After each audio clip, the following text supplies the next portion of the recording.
রানের বুকে grand opening হয়ে গেল হাইওয়ে চিল্লি ছাড়িপাড়া মোড় NH6-এর ওপর একদম সেন্ট জেভিয়ার স্কুলের পাশে। খুব ভালো, এখানে এভিয়েন্সটা কেমন? অ্যাটমসফিয়ারটা খুব দারুণ। এরিয়াতে একটা এমন একটা রেস্টুরেন্ট করার ইচ্ছে ছিল যেটা একটা ফাইন ডাইনিং এক্সপিরিয়েন্স হবে, প্লাস সব কিছু ওরিয়েন্টাল ডিশেস আমরা দিচ্ছি, ইনোভেটিভস কিছু আনার চেষ্টা করছি। কারণ আমি নিজে একটা ভোজন রসিক ছেলে, দীর্ঘদিনের একটা ইচ্ছা ছিল, তো সেই হিসাবেই এরকম প্ল্যানিং যে একটু রুফটপের একটু খোলা অ্যাটমসফিয়ারের সঙ্গে গাছের ফিলিংসের সঙ্গে একটা থাকবে, একটা গ্রামীণ পরিবেশ টাচআপের সঙ্গে একটু কটেজ করা, তো এসি আলাদা ব্যবস্থা করা, তো সেই হিসাবে একটা প্ল্যানিং। হাইওয়ে চিল্লির স্বাদ চাঁকতে আজই আসুন। খুব ভালো, এখানে এভিয়েন্সটা কেমন? অ্যাটমসফিয়ারটা খুব দারুণ। হ্যাঁ, নামটা ভাই আমি কাকলি কোথা থেকে আসেন? ভাই হরকর বাজার। আমার নাম শঙ্কর সাঁতরা। এই এরিয়াতে একটা এমন একটা রেস্টুরেন্ট করার ইচ্ছে ছিল যেটা একটা ফাইন ডাইনিং এক্সপিরিয়েন্স হবে, প্লাস সব কিছু ওরিয়েন্টাল ডিশেস আমরা দিচ্ছি, ইনোভেটিভস কিছু আনার চেষ্টা করছি, তার সঙ্গে ইন্ডিয়ান কুইজিন সব কিছু আমরা করছি। প্লাস আমাদের একটা অ্যাম্বিয়েন্সটাও যদি আপনি খেয়াল করেন যে আমাদের একটা অ্যাম্বিয়েন্সেরও একটা পার্ট করেছি, যেখানে আমরা ফ্যামিলির একটা মানে প্লেস রেখেছি, প্লাস একটা গ্রাম বাংলোরও লুকস দিয়েছি, প্লাস হচ্ছে আমরা একটা রুফটপ দিয়েছি। সেই রুফটপে একটা আমরা মকটেল করে একটা ইউথ ওরিয়েন্টেড জিনিস আমরা ফিল করতে চাই। তো আমাদের এটা একটা প্রচেষ্টা যে আমরা করতে চেয়েছি। এবার আজকের দিনে তো আমাদের ওপেনিং খুবই ভালো হয়েছে, মানে হোপফুলি এগুলো আমাদের নেক্সট দিনেও এরকম আমরা কন্টিনিউ করতে পারবো। আমি তো এক্সপেক্ট করবো সেটাই, এবং আই এম শিওর কি হ্যাঁ হবে। ডিশ আমি যেটা বললাম যে আমাদের ওরিয়েন্টাল ডেলিকেসি সব কিছু থাকবে, হ্যাঁ, যেরকম মানে নুডলস থেকে শুরু করে শেজওয়ান কিংবা আমাদের রাইস, মানে চাইনিজ আইটেমস, ওরিয়েন্টাল সব কিছু থাকছে। ইন্ডিয়ানের মধ্যে আমাদের সব কিছু থাকবে, প্লাস বিরিয়ানি মানে মুঘল ডিশেস থাকছে, আর জ্যাজের মধ্যে আমাদের হচ্ছে মকটেল এক্সেট্রা আমাদের এগুলো রাখছে, কফি স্ন্যাক্স এগুলো থাকছে আমাদের। ইয়ে ডিসাইডেড নয়, কিন্তু হোপফুলি আমরা দেবো। আজকের দিনে অফারটা একটু বলে দিন। আজকের দিনে ছিল buy one get one free, একটা বিরিয়ানির সঙ্গে আর একটা বিরিয়ানি ছিল, ইনক্লুডিং চিকেন আর মাটন বোথ।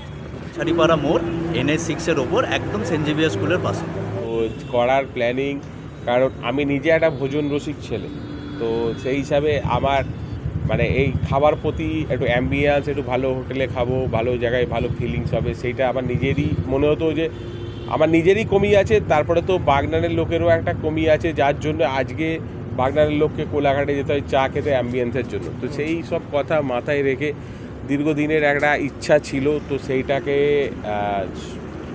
যতটা সম্ভব পারি সফল করার চেষ্টা করেছি।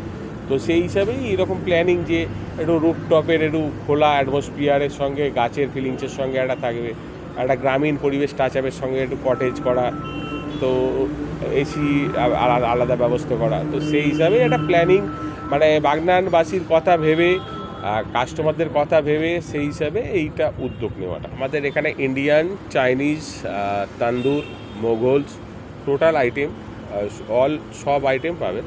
পুজোর জন্যে স্যার ছাড় বলতে আজকে আমাদের যেটা উদ্বোধনী ওপেনিং আমরা দিয়েছিলাম offer by one get one, তো তার জন্য আই এম সো হ্যাপি।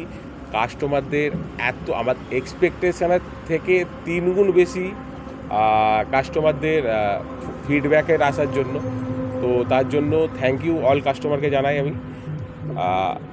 আর একটা কথা, কিছু কাস্টমার আমাদের লাস্ট পর্যন্ত আমরা পুরোটা হয়ে ওঠেনি সম্ভব, তো ব্যাকআপ দিতে পারি না, তার জন্য আমাদেরকে খুব আর্লি ক্লোজ করতে হয়েছে। যে সমস্ত কাস্টমার ফিরে গেছে তাদের জন্য আমি মন থেকে দুঃখিত, আমি ওনার হিসাবে আমি নিজেকে দুঃখিত মনে করছি, কারণ পসিবল হয়ে ওঠে না, অনেকে ফিরে গেছে।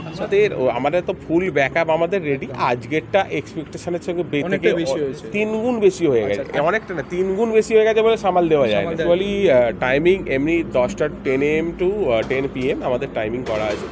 এবার পুজোর জন্যে ওটা আমাদের লেট নাইট ব্যাকআপ থাকবে, তো পুজোর জন্যে আরও স্ট্রং ব্যাকআপ। তো এই আজকে যেটা আর এই রকম মানে আমাদের অনেক হাইলি সেট আপ আমাদের প্ল্যানিং হয়ে গেছে, ওটা হয়ে যাবে, ও নিয়ে সমস্যা হবে না। আমার নাম জাসিম।